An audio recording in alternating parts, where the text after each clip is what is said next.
Hi, I'm Brandy, And I'm Jen. and this is Keeping it simple.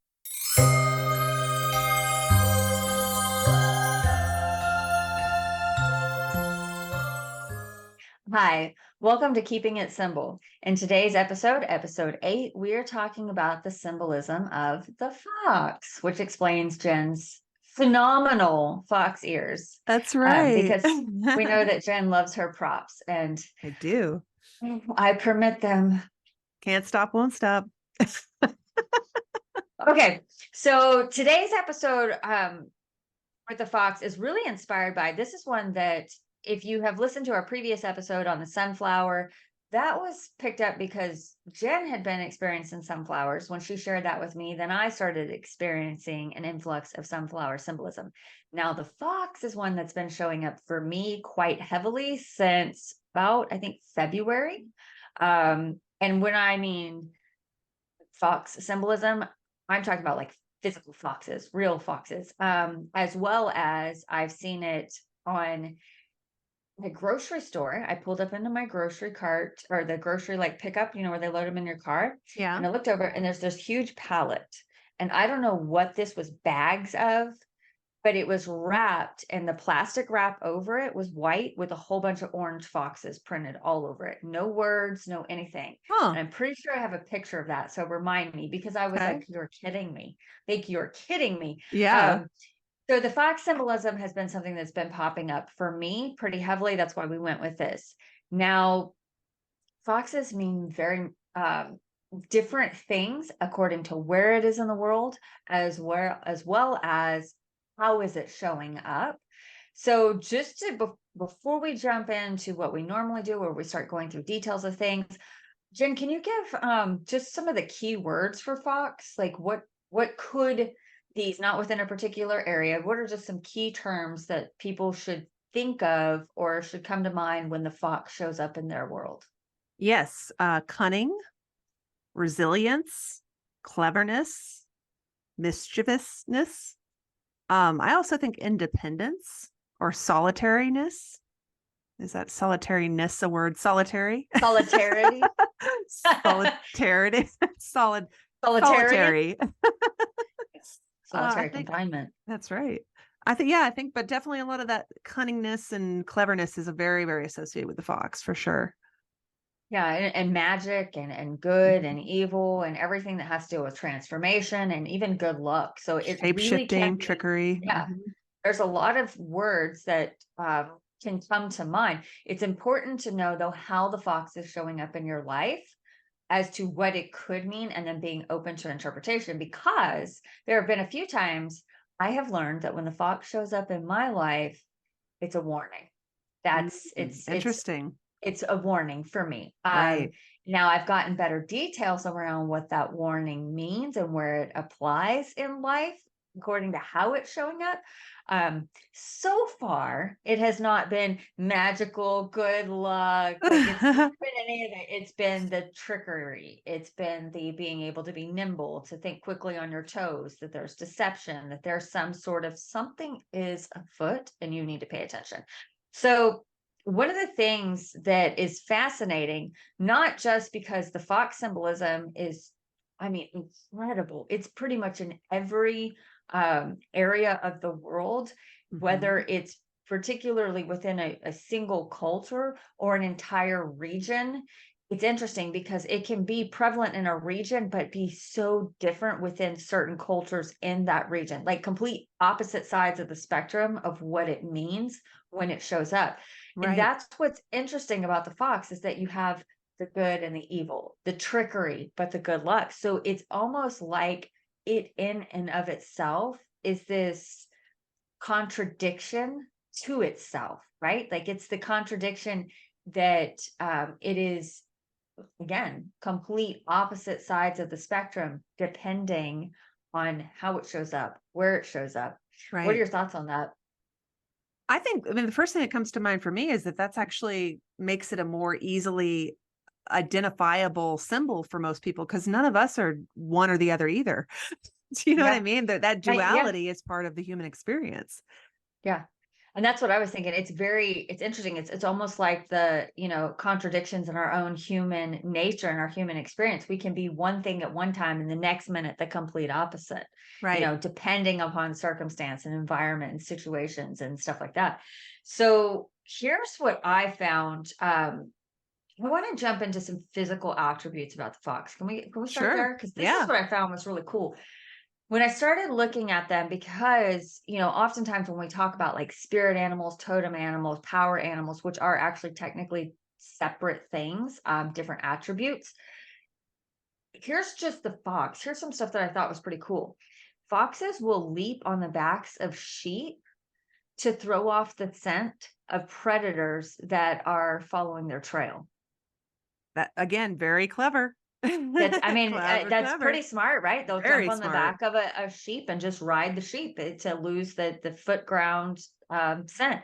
Thought that was pretty cool. They have also been observed using their tail to sweep the snow and dirt behind them so that they get rid of their own tracks as they Right. go. That's pretty fascinating. Right. Um, and that they've been observed using their own whiskers to measure trap entrances to determine how easily they can get in and out and if they have a degree of wiggle room. Interesting. What kind of animal has that level of Yeah. intelligence? I mean, that's pretty amazing to me. I The found some other similar thing, stuff too yeah, about yeah, when they're being hunted, that they have yeah. a lot of tricks in their bag too for when Oh, they're being yeah. hunted. Like they'll go up a creek so the water will wash away any scent because Right. usually it's about the scent if the hounds are on them. Yeah. They will also use other animals to obscure the scent to obscure their own scent, like you were saying. They've been I didn't see that they would get on top of of the sheep, but I Mhm. saw that they would basically get into sheep or cattle pens to get the manure all over them because then they could Yeah. literally like mask their own scent even better. So they're It's very, crazy. very wily, very clever animals. When we go to pull pictures from, or for social, I mean, of course, we have to make sure they're within public domain and we can use them, but there Sure. are pictures of foxes standing on the back of sheep. It Okay, was I the definitely got to wildest thing find that I that. saw. Yeah, it was pretty cool. I was like, Right. wow, like Wow. they figured out that's what they were doing. They were Yeah. throwing off and then just waiting for the sheep to go and riding with them on to get rid of the scent trail. Right. So this one, I know we were briefly talking about you were hoping to play a sound of a fox. Screaming in the woods. Now, this one I have heard, like I've actually physically heard. They will make the sound of an injured like rabbit or lamb so that it will draw in other predators. Interesting. That's creepy. And I told you briefly, we didn't talk about this beforehand, folks. For those of you who don't know, we do really try and keep this as an organic conversation because that's just how we are. Um, but my cat, Merlin, my beloved black Yeah. cat that I got in 2018, I'm pretty sure a fox ate him because Oh, I live in fox territory. And I'm telling you, these things are mean. They will eat. People don't understand. Foxes don't play and they will eat cats and they will eat small animals. They've been known to go after children. Like they're not, right. either they're skittish or they're not. And when it's Right. something they can take down and eat, they will eat them. So I also think just it's something really to fascinating consider. that they're actually very kind of in this in between world between dogs and cats They are. because they are They're actually very much. related to dogs, like as a species. They're actually in the canine realm as a species scientifically, but they're also very cat-like because they can climb trees.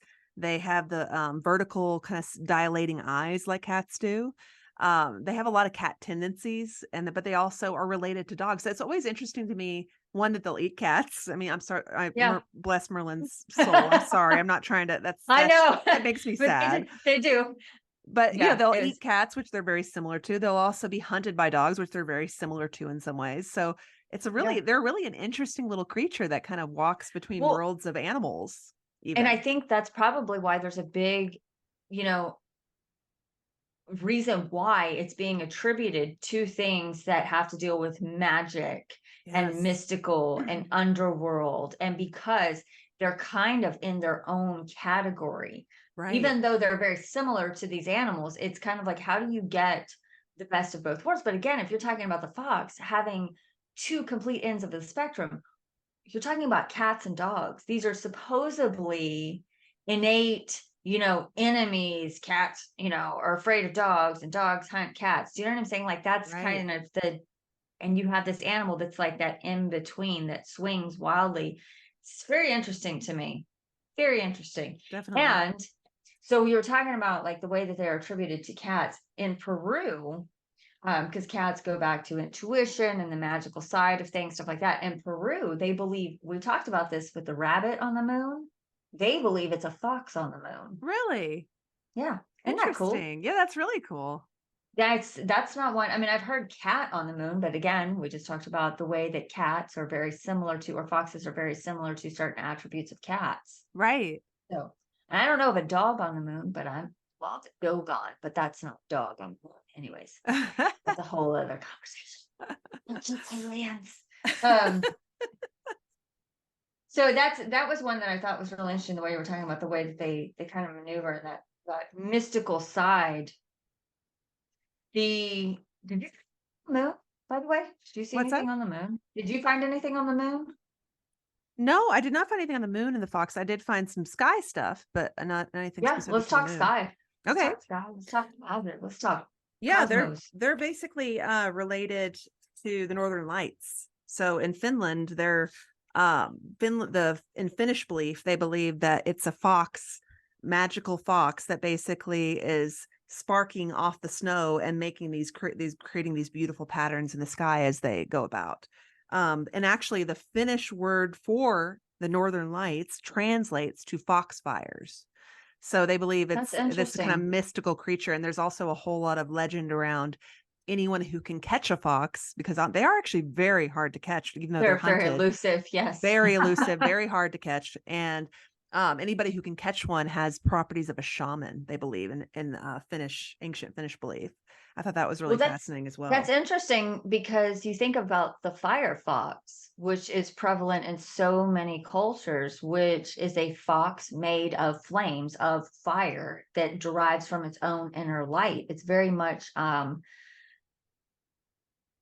it's not the same, but it's very much in that same, sphere of the phoenix rising from the flames. But you're talking Yes. about that Firefox, that inner light, and then of course we have like Firefox, which is the search engine or whatever. Is that even still around? I don't even know if Firefox is still around. The search It engine, might be, but it's definitely probably not very used as not where often. you said, It's yeah. unfortunately not But the I big mean, one. well, even then, so you were talking about, the hunting aspect of things. And it's interesting. Have you ever looked at the way that they do fox hunts? Have you ever Yeah, a little actually bit. looked at them? I mean, Okay. I've researched a little bit about it, yeah. Okay, so as a ceremonial and ritual magician, I find it absolutely fascinating to me how ritualistic fox hunts are. Yes. They are very organized. There is certain garb that is worn. There are very much it is ritual and how it's conducted from beginning to end. It's just Right. very fascinating to me. It's very much it isn't a sports, right? An act, but it's so much more than that when you look Yeah. at it because this is something that has been built up. Um, and so this is one that I thought was I wanted to, and I don't want to be I will give I don't know if this is I don't know if necessarily we're going to talk about some gore. So if you're triggered by Yeah. gore, this would be your cue Yeah. to like pop off for the next 30 seconds. But in this, it talks about like they have certain ceremonial meals that are prepared before and after fox hunts, particularly after, but they will do the blooding.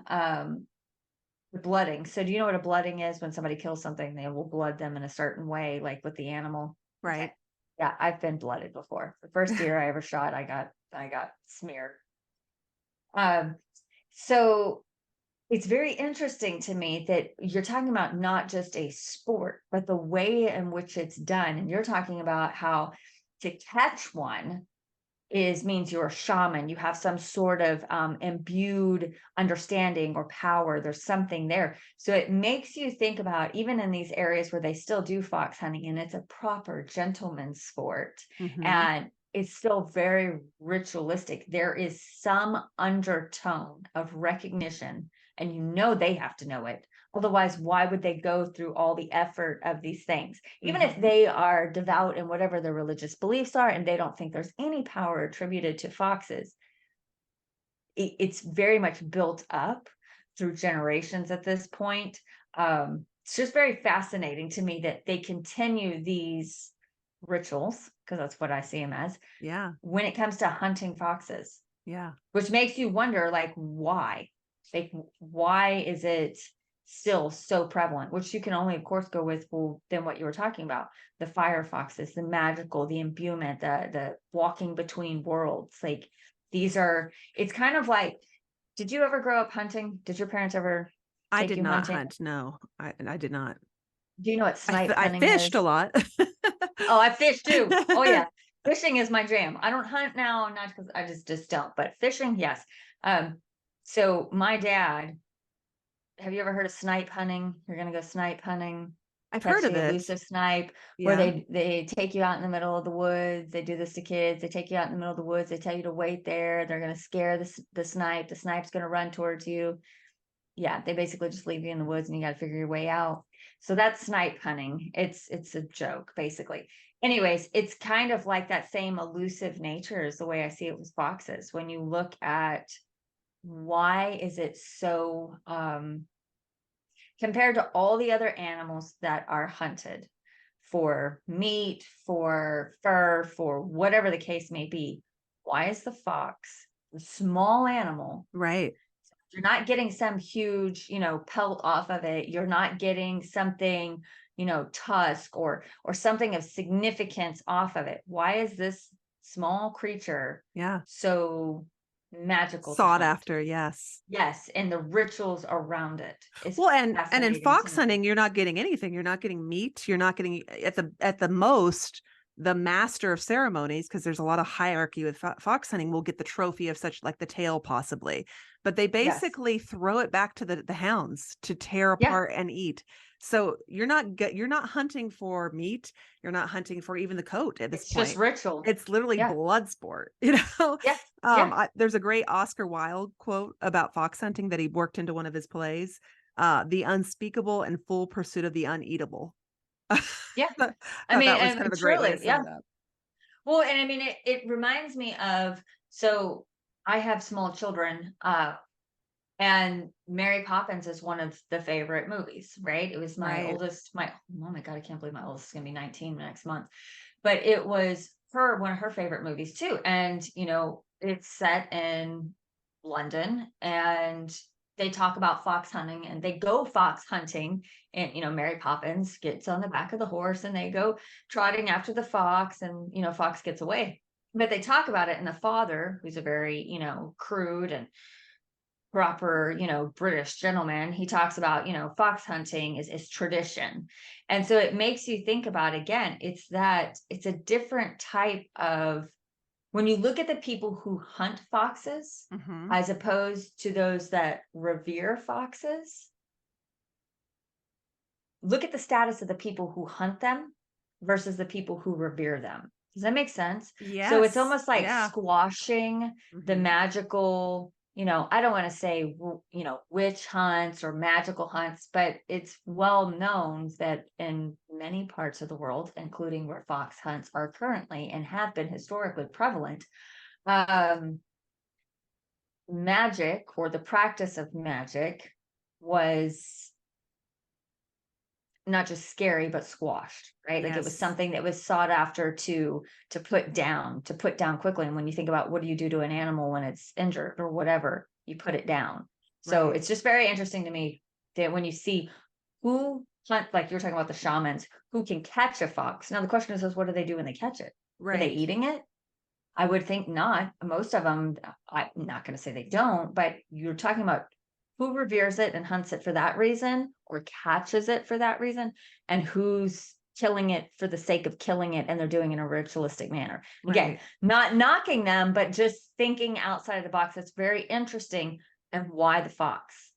Out of Yeah. everything else that could be hunted, out of everything else that could be, why the fox? Why this animal? Well, and some of it surely comes back to because it's a true conquest, because this is such a clever, cunning animal that's much more intelligent than the average prey. You could easily Mhm. Oh say yeah. that it becomes that much more of a conquest to conquer it, because and to be savvy enough, smart enough, have enough resources to be to able to get conquer ahead of this them. animal. That's Yeah. very, very, very cunning and clever. So, and it kind of goes back to, have you heard of Renard the Fox? Yes. The stories, yeah. So you're talking about the Dutch, English, French, and German fables. Now, these I've seen. I don't know if I've actually ever read them until now, but I've of course seen the pictograms and stuff like that, the artwork attributed to it. Hmm. But these were medieval allegorical fables that started, from what I can tell, from the 12th century. And Renard was a fox that was basically a normal animal, but he was able to complete these abnormal feats, these magical feats. And so you're talking about like the ability to, get away, to be elusive. And one of the things that it talks about in a lot of these fables is that he had passages under the ground, between castles or the castle and several places, which allowed him to be everywhere at once and nowhere at all. And so that was one of a big reason why foxes are so revered still there and seen as these elusive magical creatures. A lot of it stemmed from Renard the Fox, these fables, because it was, again, allegorical, and it was talking about essentially our unconscious has the ability to guide us through transformational spaces, and complete oppositional states of being, which again, the two sides of the fox. You've got the two oppositions. You may be one way one day, and the next day. Hell, you could be two different things in the same day.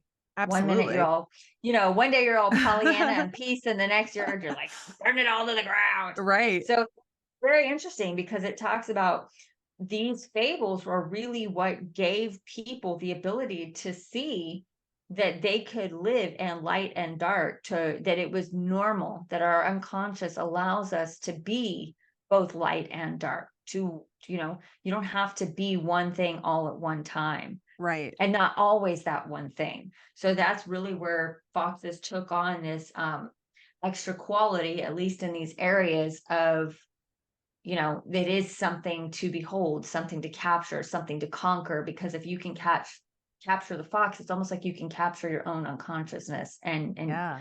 do something forcefully with it. I love that It's interesting. interpretation. Yeah. All right. So I'm sure you've heard of a fox in the hen house, right? Have you heard that saying? Like, there's a Oh, fox in the yes. hen house. Okay. So it tells you to be careful. There's somebody in your midst that maybe doesn't have the best intentions. Be mindful. So there's two other sayings that I came about, or came around, that came about kind of in the same, context of like, being mindful of foxes, because they can maneuver between extremes.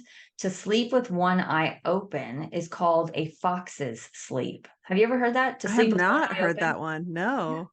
So I've heard, sleep with one eye open, but if you ever hear, and I had not heard it, you need a fox's sleep. That's what it means, to sleep with one eye open. But is it saying the fox has to sleep with one eye open, or is it saying No, you have to sleep with one eye open because of there might be foxes in your midst, it's if just per it's se? just what they yeah, it's just kind of like that. They call it a fox's sleep, means Right. to sleep with one eye open. Right. So it's interesting, and you could technically take it two different ways. It could be you need to sleep with one eye open because there's a fox in your midst, Yeah. or you are the fox and someone's trying to hunt you. Yes, because I feel like So a lot of this vilification of the fox is really, when you look at it, the fox has to be cunning. The fox yeah, has to be is clever. this what? Yeah. It's sought So after, it's hunted, so it has to have yeah, these devices that, and but there's no shame in that.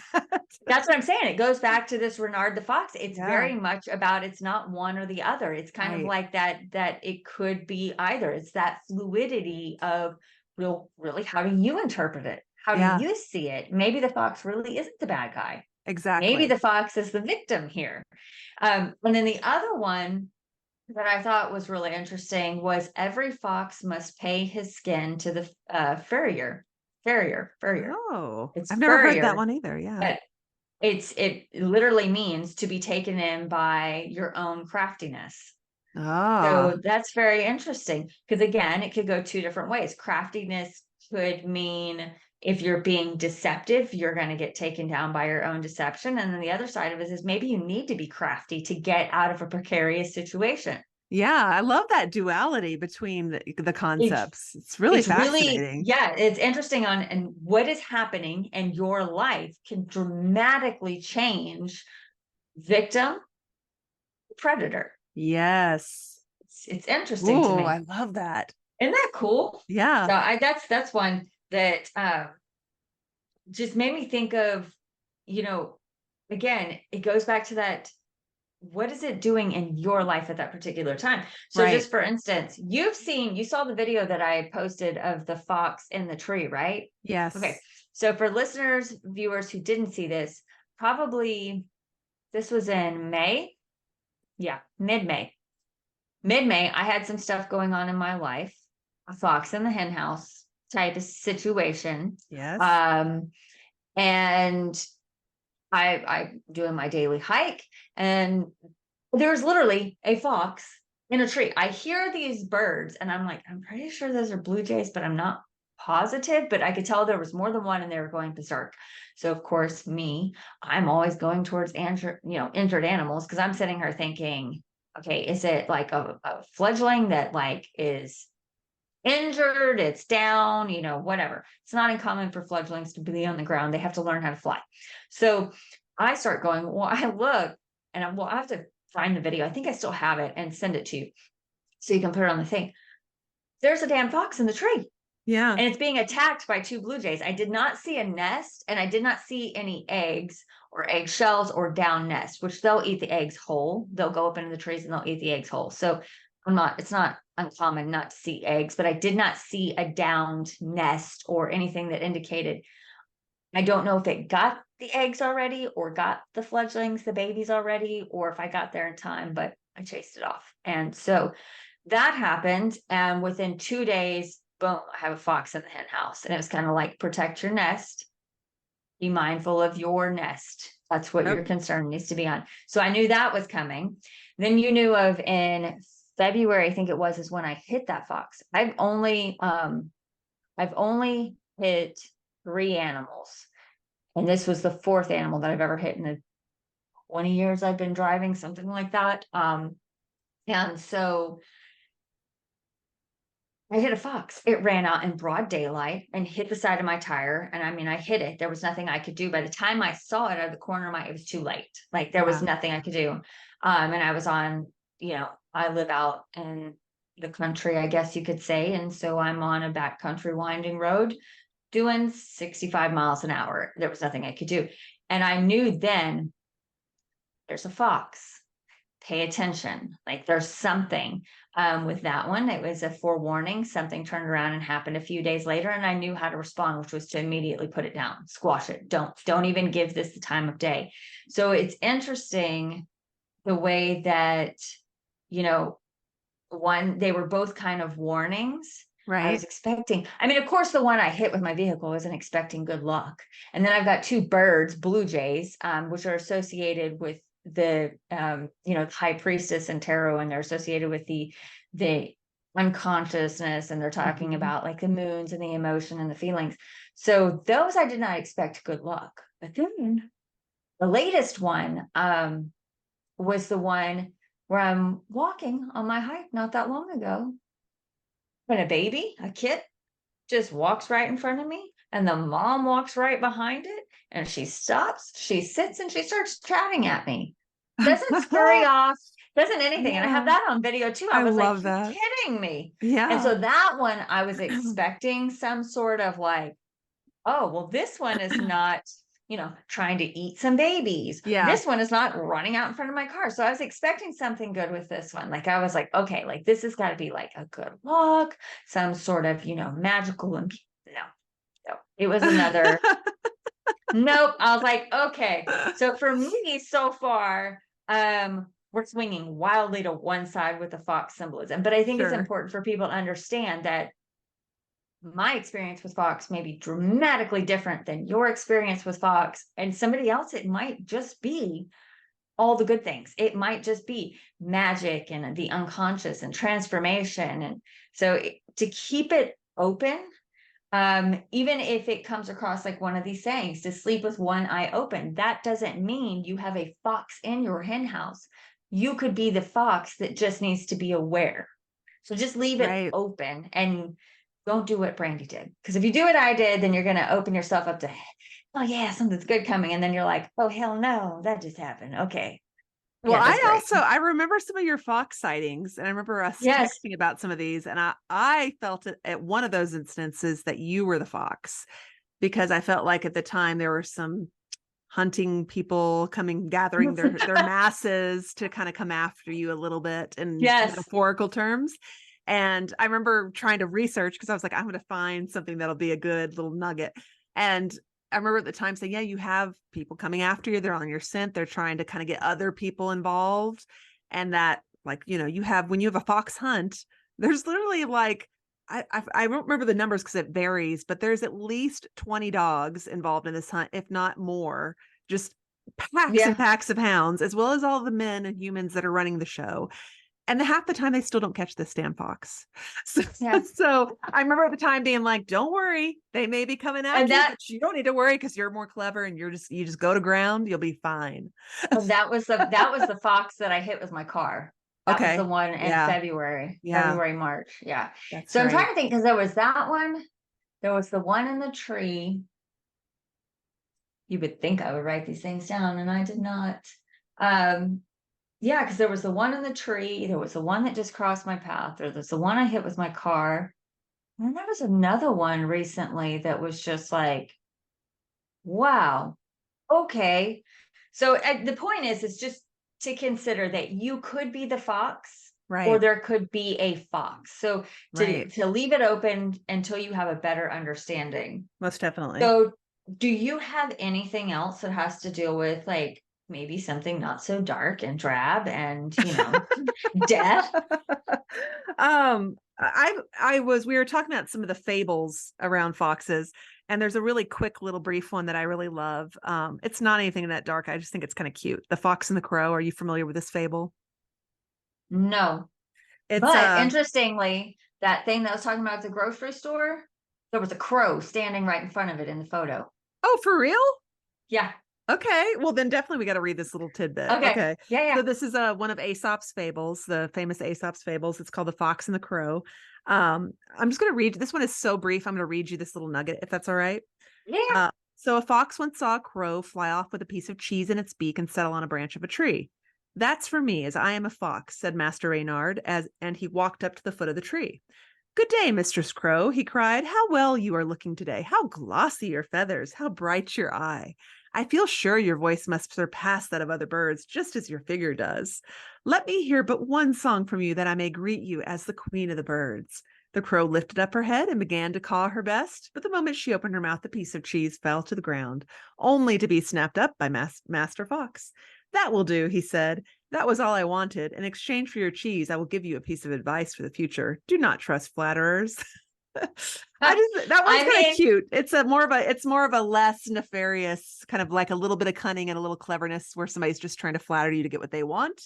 It's not quite as dark, but it's still got some of that cunningness to it. Of there might be a fox near miss, they may be somebody who's trying to flatter you up. so it's interesting. This one is kind of in that same because you said the crow was a female and that Yes. flattery. And then we tend Yes. to, and I'm just going to go into stereotypically, women tend to succumb to flattery more than men do. And so the fox is considered the Don Juan of the animal kingdom. Yeah. Did you find this? So I mean, it makes sense. So they are attributed with fertility in Japan, and it's two foxes that will face off with each other. This is really popular in altars and temples, and it has to deal with their god Inari, and so which is the god of plenty, Yes. fertility. Mm-hmm. Now, with that, this is kind of where in China they view them as the Don Juan of the animal kingdom because they possess vital force. And yes, because they burrow into the earth, right? They can pull the regenerative power. So again, you're talking about the fertility, the regenerative power, the longevity. But this is why they're considered the Don Juan, which is kind of how that one flattered this crow. They are seen as shapeshifters that Yes. will shapeshift into incubi and succubi and literally change into seducing men or seducing women, depending on if it's incubi or succubi. Right. And with the incubi, there's this long held saying that women enchant like foxes. And so it's interesting because in this case, you have the fox giving the flattery to the female crow, but here they're attributing the fox to the female who Yeah. has the ability to enchant men. So just very interesting to me. Well, And to this, yeah, the female fox is called a vixen. yeah, And as yep, we know, we all use that word as like, oh, she's a little vixen, like, trying to yes. suggesting she's able to seduce and kind of have her way with Who men. needs Playboy bunnies when you could have vixens? Right, Like, come on vixens. now. There we go. New branding idea. So to this day in Japan, they will still diagnose people with fox possession. Oh, interesting. Isn't that interesting that you've been Yeah, possessed by the spirit of a fox? Yeah, right. which is why you are experiencing the things that you're experiencing. But at the same hand, they do see them as having this elixir of immortality. And because of that, that makes them susceptible to demonic possession. Not only the fox That's really itself, interesting. yeah, not only the fox itself being possessed, but the ability for the fox to then, with demonic possession, possess somebody else, a human. Right. That's Isn't that crazy. crazy? That's Yes. what I said. It's very interesting. I also love the Japanese fox symbology because of the kitsune. Is that the Um, nine-tailed one? yes, well, it can have up to 9 tails. That's correct. Okay, So yeah, this is kind yeah. of their, and this does still tie into Inari, the god Inari and Japanese Shintoism as well. But this is kind of their magical fox, supernatural fox creature that they believe in. And the kitsune can have up to 9 tails. But what I love about the kitsune as an older woman is that the kitsunes were believed to be stronger the older they got, and they would acquire more tails the older they got. So they were more powerful, more magical, and stronger with age, essentially. And they could have up to 9 tails, and that would indicate they had been here a long time. They were very wise. They're very strong and powerful. And I was like, Well, I mean, yeah, old people can be powerful. Give me some yes, that's tails. true. You're not old. But I mean, when you think about it, right? So they say that women, so being associated with sexuality, seduction, fertility, Hmm. and they say women hit their peak in their 40s and 50s. And so it's very, do you know what I'm saying? Because you do have that wisdom and that confidence where things Yes. that would have bothered you in your 20s and 30s, you're like, I just don't have time for that. Yeah, Like, you don't have the F's to give when you're in your yes, 40s. you don't, you're done with all of that. You're like, I'm just going to do me and I'm going to do this the way that I want to do it. And so you're You not have no things that, foxes to give. No fox to there give. you go. No fox to give. That's the new saying. Yes. I mean, well, we're going to use that in New Orleans next week. We have no foxes to No give. foxes to I mean, give. but you do, like, you literally, because I know I'm not far behind you, but at 37, now there are things that at 27 I would have never, like, I wouldn't have done that, or I wouldn't have allowed anybody to see me like that. I never would have worn that. That's not what a lady wears, which now I just don't give a damn. Like, Right. I don't give a damn. Like, do you know what I'm saying? Like, Yeah. I can remember, like, if my bra strap was showing or something like that, it was like, oh no, you got to make sure that that's not appropriate, which is interesting because in high school I didn't give a damn. I was the right opposite. And then the older I got, I was like more conservative. And now I'm just Mhm. like, yoga pants and a t-shirt, okay? And do I have to wear a bra? Like, is that a requirement here? Like, do you know what I'm Right. saying? Like, I never Yeah. would have thought about leaving my house without a Yeah. bra on. And now I'm like, does sports bra count? Like, can I wear Yeah. that? Do you know what I'm saying? So Oh, it's girl, interesting. same. It does, because it makes sense. The older you get in that sexual and fertile maturity, which we know fertility declines the older you get, but you're fertile in different ways. That Yes. fertility is transferred to something much more meaningful and deep than physical fertility, which Right. is interesting. So I mean, it makes absolute sense. You earn your tales, you earned your wisdom, you've gone through it. And again, the older you get, certain things that you're like, "Lord, I was stupid when I thought that," or "Why did I think that?" Or "Does that really matter?" Or, you see the things all the time that talk about put the damn swimsuit on. Who cares? Right. If you like the two-piece swimsuit, put the two-piece swimsuit on. Right. Who cares what other people think? Do you know what I'm saying? Don't Yeah. worry about the size of your thighs. Don't worry about your stretch marks. Don't worry about whatever it is. And again, 20 something, even some 30 somethings are, they're more concerned. Not to say that in your 40s and 50s, you don't care about those things at all, but you do get more mature and wise, which is associated with the fox, Hmm. of what really matters. What really matters. And your fertility shifts from an external fertility, the ability to reproduce little people, into an internal fertility, the ability to have abundance within. And Yes. that is, I think we need, oh my God, we need foxtails, of course, fake ones. We need to have like 9 foxtails and walk around with little foxtails or wise women, and we'll be the vixens. We need to get Reese. Reese will never do this. I already know. She'll be like, no, I'm not doing that. Oh, we should just make her. Isn't there, what's that whip? Is it a cat of nine tails? Isn't that what Yes. that's called?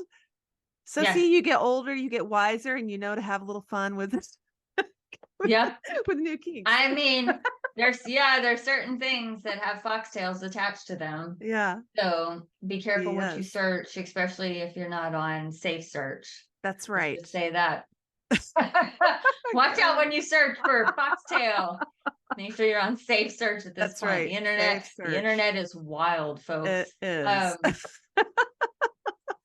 So there's one, this is one that I wanted to make sure. Oh, here's a side note, what I thought was, before we go into this, it's one more of those dark things, right? So let's just get this out of the way. In Sure. Serbia, they are black fox, often black foxes, but it can just be foxes. They are considered messengers from hell, Oh, which isn't that that's interesting. Yeah. Yeah, to have that like serious dark, and it's because they're crafty, but they're considered crafty messengers from hell. Yeah. But this one is one I definitely wanted to touch on because dun, dun, dun, it's Jen's area. Uh-oh. Jen, how do you associate, or do you know how the fox is associated with Dionysus, Orpheus, and Viserius? I do not. Ha ha ha! See, you get me on this. You get me on this Enchanté. trivia. So the totem form of Dionysus, or of his human surrogate Orpheus, was a fox. What? And so, how do I not yes, know this? I love Dionysus. yeah, that's what I'm saying. So, Heck? his animal form, called the Sirius, his priestesses wore fox skins as badge of their office. Oh, wow. Isn't that cool? That is really cool. Yeah, I knew. I was like, man, she doesn't know this. She's gonna be super excited about I this am one. excited. Now I gotta have to, that's a rabbit hole I gotta go down, or foxhole I gotta go down now. I used to have a legit foxtail because they used to, of course, be, not so taboo in general society because, PETA wasn't as prevalent, at least back in the 80s. You know what I'm saying? Like 90s, Sure. like you go to Renaissance fairs and you could easily buy foxtails and Sure. rabbit's feet, like real ones. Anyways, I thought I had one at one time. So I don't know. Yeah. I found another That's little... the sign. If you missed it, Jen, that's the sign. Watch our time. I love you, you crazy pants. I am crazy pants. This is a completely, there's no segue to this, but I just think I've got to throw this one in there as a science fact.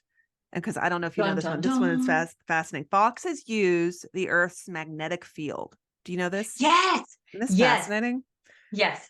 So there are other animals like birds and sharks and turtles that have somewhat of a magnetic tie. They understand the sense of the magnetism of the Earth, but they don't know of any other animal that hunts with it. And so they actually, so it says, according to the New Scientist, the fox can see the planet's magnetic field as a ring of shadow on its eyes that darkens as it moves toward magnetic north. And when the shadow and the sound of prey lines up, it's time to pounce. I'm like, how freaking cool is that? It's talking about, again, that otherworldly magic. Like literally Yes. magical. So, I mean, for those of you who may not consider yourself magical practitioners, or you may not understand what that means, when we talk about magic, it's not just all these charms and spells and stuff. I don't consider myself someone that does charms and spells. That's not what I do, right? I do prayers, I do meditation, I have focused intention. That's the type of work that I do. But when we talk about magic, that's what we're talking about, is using things like the magnetic force of the planet. Is literally how to tap into. It's Mm-hmm. not that we're creating something, we're tapping into something that's already there and using it as a means to achieve a set goal, like where the foxes hunt. So here's the interesting part. I told you I live in fox country, right? Like we got tons of Right. foxes out here. So do you know what ley lines are? Yes. Okay, so ley lines, for our listeners who may not know, these are literally these like magnetized lines that cover the face of the planet in a grid pattern. That's where we see a lot of holy sites are lining up over these ley lines, Leylines, if you want to look them up. And I live at a ley line crossing. So Wow. I'm in heavy fox country, which isn't uncommon. It's Central Texas, but we're right outside of Austin. It is a ley line crossing, and the bed of our ground is all quartz. So you can go out, dig down, and you're hitting solid quartz. Wow. Yeah. So I think that's interesting, the way that they are attracted to the Yeah. magnetism, because ley lines are magnetically charged. And it's interesting. This isn't just some mythical concept. This is a scientifically proven. Yeah. The ley lines have some sort of magnetic pull. That's where they often talk about UFO sightings, Bigfoot sightings, Mothman, whatever type of creature it is, chupacabras, whatever. Right. It's going to be in the area of ley lines or ley line crossings. So I find it very interesting where I go hiking, being out right outside with these ley line crossing, they have a very heavy fox den presence. Like I just talked to one of the park Yeah. rangers who was talking about that there's an entire cliff line that's known to be fox dens. They literally call it the fox dens. Yeah. So, which isn't, Fascinating. it isn't uncommon, but it is kind of unusual to have them all bed down in the same area Yeah. Well, and and not, they're also very solitary animals, so they don't that's what I'm saying. It's they not, don't do these pack things like say like, like wolves do. yeah. And that's what So I that's think is even more very interesting. interesting. Yeah. Yeah. Is that it's not uncommon to have fox dens, but to have them Yeah. condensed in a certain area when Mhm. there are literally thousands of acres that these things could be spread out on, they're finding them bedding down in the same area, It's got to which be is some of that interesting. magnetism. That's Oh, you know it fascinating. is. You know Yeah. it is. And Love it's that. right outside. If you look at Blue Hole, which is considered one of the wonders of Central Texas that people come to. They come to see Jacobs Well and Blue Hole Regional Park. But that Mhm. water is said to be imbued with magical essence that goes back literally um, through the history of the area. So That's really it's one of cool. those, and that's where they all bed down is on Yeah. right there. So it's Wow. interesting. Yeah. All My right, Jen. my brain hurts. My brain hurts. My brain So hurts. when I went through training, when I went through federal training, my instructor used to say brain bruised. He used to say, "Oh, y'all brain bruised yet?" And we're like, "Yes, we're brain bruised. Yeah, we can't take any more." So you're brain bruised, Jen. That's right. So just to kind of sum it up, somebody walks outside. They have a fox that runs across the street. They're out for a walk, come across a fox. They're, driving down the road and the street name is, Red Fox or Black Fox, or they see a fox on the side of, an 18 wheeler going down the road. Whatever the way the fox shows up for them, what are some things that they might want to consider that could mean? They want to, just like you were saying, they want to first probably decide in this situation, is it that there's a fox in their midst, somebody who's kind of being a little bit, shady and a little bit cunning behind their back, a little deceptive, or are they the fox and they're the ones that need to step up their game and be a little cunning and be a little clever, because there might be some people kind of, coming for them in very, nefarious little ways. And I think those Oh, are yeah. kind of, but also I just think you can also think about the fact that um, because they are solitary creatures that are very clever, it can also just be an empowerment to just remind yourself that, whatever thing you're pursuing, that you have the ability to do it. You're clever enough. You have the intelligence, you have the cleverness, and you can do it all on your own. I think a big part of that is to follow your instincts, because that's Yes. how Fox is so good at all the things that it is and does, is because it's an instinctual animal. Like you were talking about, it has the ability to physically see magnetic planes. Right. So it's talking about tapping into those other senses, tapping into your senses and following those instincts, those intuitions, whatever you're being guided to.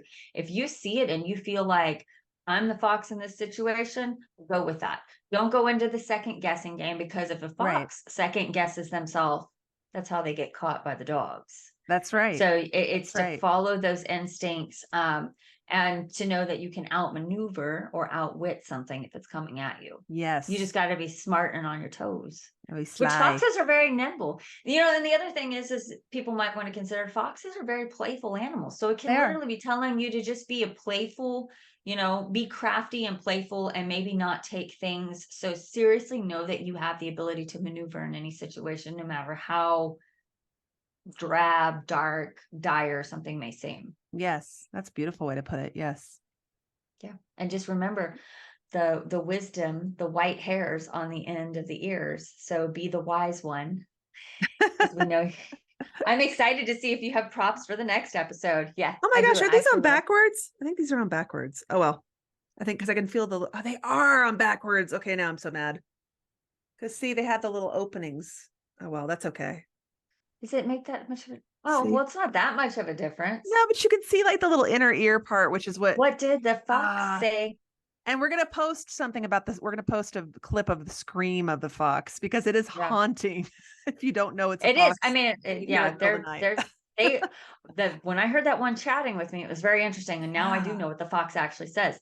So we right. want to thank you guys for joining us today on Keeping It Simple. And if you could give us a follow on Instagram or Facebook, we would appreciate it. And we will Please. catch you guys next time. Bye. Bye.